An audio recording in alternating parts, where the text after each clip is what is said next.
পাবনার ঈশ্বরদী উপজেলার সলিমপুর ইউনিয়ন যুবদলের আহ্বায়ক সোহেল রানা সুমন মালিথার উদ্যোগে ভাইরমারি গ্রামবাসীদের মাঝে সুপারি গাছ সহ বিভিন্ন গাছের চারা বিতরণ কর্মসূচি অনুষ্ঠিত হয়েছে।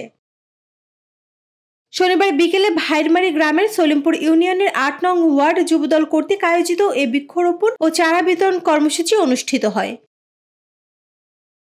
সলিমপুর ইউনিয়ন যুবদলের আহ্বায়ক সোহেল রানা সুমন মালিথার সভাপতিত্বে এ সময় বক্তব্য রাখেন বীর মুক্তিযোদ্ধা মোহাম্মদ আলী, মহিলা দল নেত্রী মোসাম্মদ হাসিনা বেগম সহ আরো অনেকে।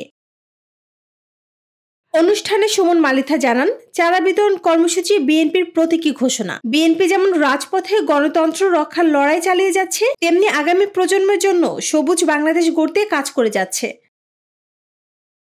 এ সময় সলিমপুর ইউনিয়ন বিএনপি, কৃষক দল, যুব দলের বিভিন্ন পর্যায়ের নেতৃবৃন্দ সহ স্থানীয় গ্রামবাসী ও গণ্যমান্য ব্যক্তিবর্গ উপস্থিত ছিলেন।